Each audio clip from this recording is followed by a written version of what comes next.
Be me. 39F, HR director at mid-sized software company in Portland. Been in HR for 14 years, working my way up. Company has 120 employees, mix of engineering, sales, support, admin. Always been passionate about workplace equity and fairness. Spent years studying how bias creeps into performance systems. Read everything about how reviews disadvantage women and minorities. Halo effect, recency bias, affinity bias, all of it. Managers' biases become codified in annual reviews. Then those reviews determine raises, promotions, opportunities. The system perpetuates inequality year after year. I've seen it happen everywhere I've worked. Women getting dinged for being too assertive or not assertive enough. Men getting credit for potential, while women need proven track records. It's exhausting watching this cycle repeat. Our company does annual performance reviews every December. Managers rate employees on 5-point scale. Those ratings determine merit increases and promotion eligibility. I pull last 3 years of review data. Run analysis looking at ratings by gender. Women average 3.2 out of 5. Men average 3.4 out of 5. Not a huge gap, but statistically significant. Dig deeper into the comments and justifications.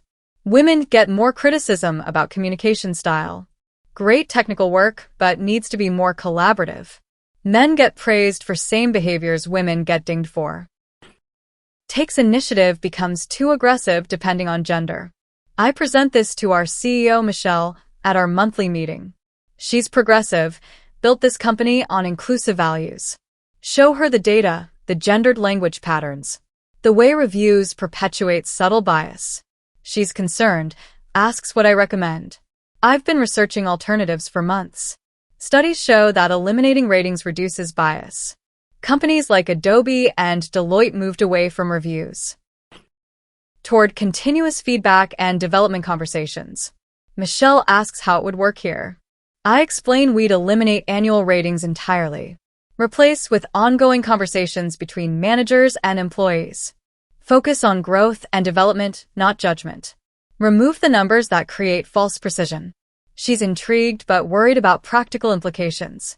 How do we determine raises without ratings? I tell her we base increases on market data and tenure. Everyone gets cost of living adjustment. Additional merit increases based on manager recommendations. But no numerical ratings driving those decisions. What about promotions, she asks. Based on demonstrated skills and readiness. Manager advocates for direct reports. Leadership team discusses and decides. Removes the false objectivity of ratings. She thinks about this for a week. Comes back and says, let's try it. 1-year pilot program starting January. We'll assess impact and decide whether to continue. I'm excited. This is real systemic change. Spend December preparing managers for the transition. Run training sessions on giving effective feedback. Emphasize development conversations over evaluation. Some managers seem relieved to drop ratings. Others uncomfortable with ambiguity. Mark from engineering asks how he'll know who to promote. I tell him the same way based on their work. He says ratings helped him compare people objectively. I explain that's an illusion. Ratings codify bias. He looks skeptical, but doesn't argue further. January starts, and we implement the new system. Managers begin having development conversations. No ratings, just discussions about goals and growth. First month seems to go smoothly. Employees report feeling less stressed about reviews. Managers say conversations feel more productive. I'm cautiously optimistic this is working. Month 2, and I start noticing something odd. Several engineers have started tracking their own metrics. GitHub commits, pull requests, code, reviews completed. They're keeping personal spreadsheets of their contributions. Mention this to Mark in our check-in meeting. He says his team wanted visibility into their work. Since we're not doing formal reviews anymore, they're documenting their own output. Makes sense to me initially, seems like good initiative. Month 3, and the tracking is spreading. Sales team starts logging calls, meetings, deals closed. Customer support tracking tickets resolved, satisfaction scores. A project manager's documenting deliverables and timeline performance. I notice it's mostly men doing this systematic tracking. Women on the teams are having development conversations, but not creating detailed contribution logs. Bring this up with Sarah, one of our senior developers. She's talented, been here 4 years. Ask if she's tracking her work like some teammates are. She says no, seems like overkill. We have our conversations with managers, that's enough. Don't you want documentation of your contributions? I ask. She shrugs. Mark knows what I do. He sees my code reviews and project work. I don't need a spreadsheet to prove my value. This makes sense, seems healthier than obsessive tracking. Month 4 and merit increase planning begins. Managers submitting recommendations for raises. I review the proposals before they go to leadership. Notice Mark recommended strong increases for 3 engineers. All men, all the ones keeping detailed tracking. Recommended modest increases for 2 women on his team, including Sarah, who I know does excellent work. Pull Mark aside to discuss his recommendations. Ask him to walk me through his reasoning. He pulls out spreadsheets his team members sent him. David completed 247 commits, 89 code reviews. Led 2 major features, fixed 34 critical bugs. Here's his full contribution list for the quarter. Same for Eric and James, detailed documentation. What about Sarah? I ask. She does good work, he says. But I don't have the same level of documentation. She participates in projects, helps the team. Hard to quantify exactly what her impact was. I push back, you work with her daily. You know her contributions even without spreadsheet. He agrees she's solid. That's why she's getting increase. But the guys who documented everything, they made it easy to justify larger increases. Leadership wants concrete justification. I'm starting to feel uneasy about this. Month 5 and promotion discussions begin. Leadership team meeting to discuss advancement opportunities. Engineering has 2 senior engineer slots opening. Mark advocates strongly for David. Brings printed documentation of his contributions. Shows trajectory of increasing output over past 4 months. Quantifiable impact on system performance and team productivity. Michelle asks about other candidates. Mark mentions Sarah. She's been here longer. But he can't point to specific measurable achievements. She's collaborative, helps others, writes clean code.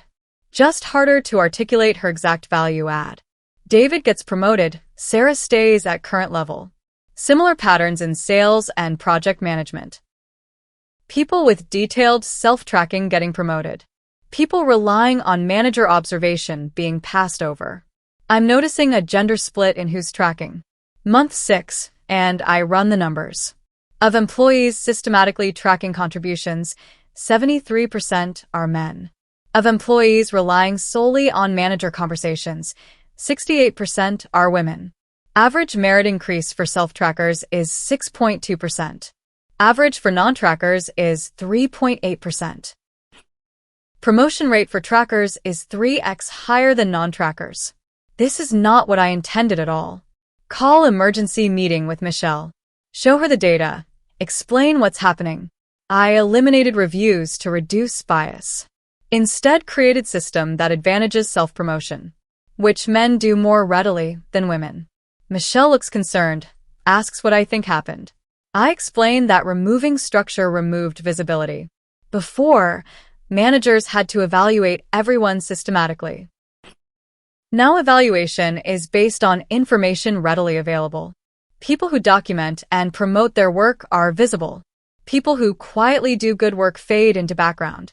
We created a system that rewards self-advocacy, which research shows women do less than men. Michelle asks what we should do. I don't have a good answer yet. Need time to think about solutions. Month 7, and I'm researching this problem. Find studies about gender differences in self-promotion. Women less likely to track and advertise their achievements, not because they achieve less, but because it feels like bragging or seems unnecessary. They expect good work to speak for itself. Meanwhile, men more comfortable with self-promotion. View it as necessary career management. Start to wonder if performance reviews, despite their bias, at least force managers to evaluate everyone. Created baseline of documentation. Our new system puts burden on employees to create visibility, which inherently advantages those comfortable self-promoting. Talk to Sarah again. Explain what I'm seeing. Suggest she start tracking her contributions. She looks uncomfortable. Feels weird to keep score of everything I do. Like I'm bragging or don't trust Mark to notice. I get it, but the data shows it matters. People with documentation are getting ahead. She reluctantly agrees to try. But I can tell this doesn't feel natural to her. Month 8, and I implement mandatory contribution tracking. Every employee must submit monthly summary. Key projects, accomplishments, impact. Thinking this will level playing field. If everyone has to do it, removes the advantage. First submissions come in. Men's submissions average 2.3 pages, with specific metrics. David led authentication refactor, 312 commits, improved login speed 47%. Women's submissions average 0.8 pages, with general descriptions. Sarah Worked on front-end improvements, helped team with code reviews. I pull Sarah aside, tell her she needs more detail. She's frustrated. I don't think in these terms. I code, I solve problems, I help the team. Measuring everything feels transactional. I understand, but the system requires it. She updates her submission, but it's clearly uncomfortable. Month 9, and I'm seeing the problem clearly now. The men who were already tracking doubled down, creating even more detailed documentation. The women who found it uncomfortable are doing minimum required, checking a box rather than genuine self-advocacy. Merit increases are coming up again. Same pattern as before, detailed trackers getting higher increases. Even with mandatory tracking, quality of documentation varies. People naturally good at self-promotion write compelling cases. People uncomfortable with it write bare minimum. I'm making the gap worse, not better. Call another meeting with Michelle. Tell her the mandatory tracking isn't working. Just creating more work without solving the problem. She asks point blank what I think we should do. I sit there realizing I don't know. Every solution I try has unintended consequences. Maybe we should bring back performance reviews. She looks at me surprised. You spent months arguing reviews were biased. Now you want to reinstate them. I tell her reviews are biased. But at least they force systematic evaluation. Create structure that makes everyone visible. Our current system advantages self-promoters, which correlates with gender in problematic ways. Michelle says we need to finish the pilot year, then make decision based on complete data. But she's clearly concerned about the trends. Month 10, and I'm talking to managers, getting their perspective on what's working and what isn't. Mark from engineering is honest. Says the detailed tracking helps him justify decisions. But he knows he's missing people who don't self-promote. Asks if I have suggestions for finding those people. I tell him he should be noticing their work directly. He says he tries, but it's hard with 9 direct reports. The ones documenting everything are easier to remember. Sarah from his team requested transfer to different department. When I ask why, she says she doesn't want to play the game. Tracking everything, marketing herself constantly. She just wants to do good work. Maybe that's naive, but she's burned out from the visibility work. This hits hard because she's exactly who I wanted to help. Month 11 and promotion cycle comes around again. Same patterns, trackers getting promoted. Non-trackers getting passed over. I advocate for Sarah in leadership meeting. Bring up her consistent contributions over 4 years. Michelle asks for concrete examples. I give some, but they sound vague compared to David's spreadsheet. Sarah gets passed over again. She gives notice 2 weeks later. Taking job at smaller company with clear advancement criteria. Tells me she appreciated what I was trying to do. But the ambiguity made her invisible. At least with reviews, she knew where she stood. Could advocate for herself based on clear criteria. Now she's competing on who's best at marketing themselves. And that's not a competition she wants to win. Month 12 and pilot year is ending. Michelle asks me to present findings to leadership team. I prepare honest assessment of what happened. Show data on tracking patterns, merit increases, promotions. Explain how removing reviews created visibility problem. Advantaged employees comfortable with self-promotion. Disadvantaged those who expected work to speak for itself. Gender split in who benefited versus who lost ground. One executive asks what I recommend. I take a deep breath and say we should return to reviews, but redesign them to address the bias issues. Structured rubrics, calibration sessions, bias training. Force managers to evaluate everyone systematically. Create documentation so good work is visible. The room is quiet. Another executive points out this is where we started. I acknowledge that yes, we're going back, but with better understanding of why structure matters. Reviews have problems, but lack of reviews has worse problems. At least for women and people who don't self-promote. Michelle thanks me for honest assessment. Says we'll vote next week on whether to continue pilot. I already know what the answer will be. Following week leadership votes to return to annual reviews. But with modifications I suggested. Structure criteria, calibration process, bias mitigation. I announced this to company in all-hands meeting. Mixed reactions, some relieved, some disappointed. Mark from engineering says he's glad for clarity. Found the ambiguity harder to manage than he expected. Several women tell me privately they're relieved. Prefer imperfect structure to no structure. One of the senior developers, who was tracking everything, tells me he'll miss the flexibility, but understands why we're going back. Month after returning to reviews, I'm redesigning the whole process. Creating detailed rubrics for each role. Running calibration sessions so managers align.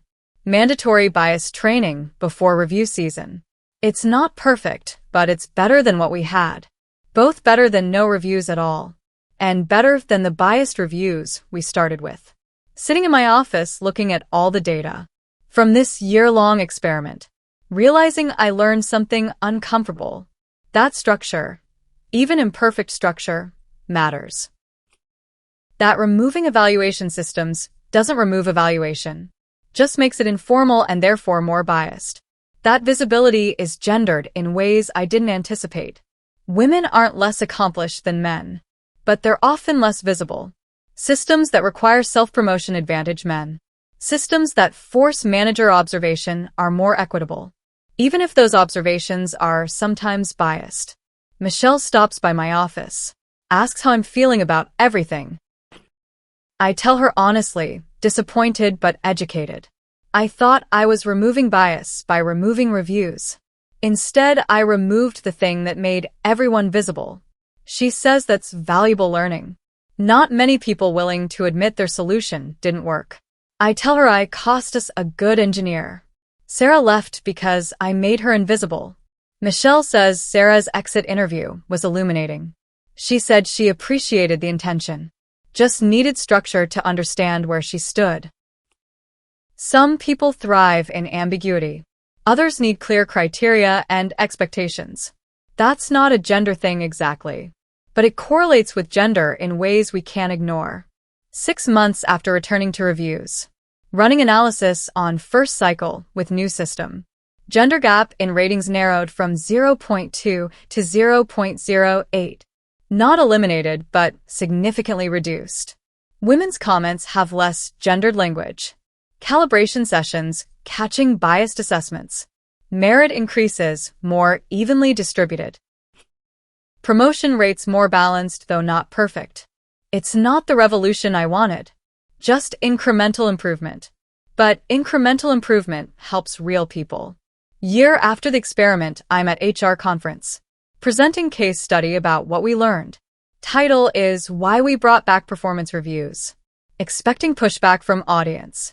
Instead, get lots of questions and interest. Several HR leaders say they tried similar experiments. Had similar problems with visibility and self-promotion. One woman thanks me for being honest about failure. Says too many case studies only show successes. Makes people think they're alone when things don't work. After my talk, a young HR manager approaches. Says she was about to eliminate reviews at her company. Now she's going to redesign them instead. Fix the bias without removing the structure. I tell her that's probably the right call. But every company is different. Maybe elimination would work for her. She should try it and measure results. Just be prepared for unintended consequences. 2 years later, and our review system is working. Not perfectly, nothing ever is. But women's advancement rates matching representation. Bias still exists, but less systematically embedded. Managers better at evaluation with structure and training. Employees know where they stand and how to improve. Sarah emails me out of the blue. Says she's doing well at new company. They have structured reviews with clear criteria. She got promoted last quarter. Asks if I learned anything from our failed experiment. I tell her I learned that good intentions aren't enough. That systemic change requires understanding systems. That sometimes fixing bias means improving structure, not eliminating it. She writes back, that makes sense. I wanted to hate reviews because they felt unfair. But no reviews was worse. At least with structure, I knew how to succeed. That email stays with me. Reminds me why this work matters. Why getting it right matters more than being right. Anyway, that's my story. About eliminating performance reviews for equity. And learning they were creating different inequity. About men tracking output when structure disappeared. And women becoming invisible without forced evaluation. About discovering that feminist solutions can have unfeminist outcomes. That structure can reduce bias, even though it can codify bias. That visibility is gendered in complicated ways. I still believe performance reviews are flawed. Still think they can perpetuate bias. But I learn they're better than nothing. Better than systems that reward self-promotion. Better than ambiguity that advantages the already advantaged. The answer isn't removing evaluation. It's making evaluation more fair.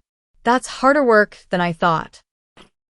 Requires constant attention and adjustment. But it's the work that actually helps people. Not the dramatic gesture that feels revolutionary, but the incremental improvement that changes outcomes. Sometimes the feminist choice is the structured choice, even when structure feels restrictive, because structure can protect against bias. When designed thoughtfully. That's not the lesson I expected to learn, but it's the one I needed.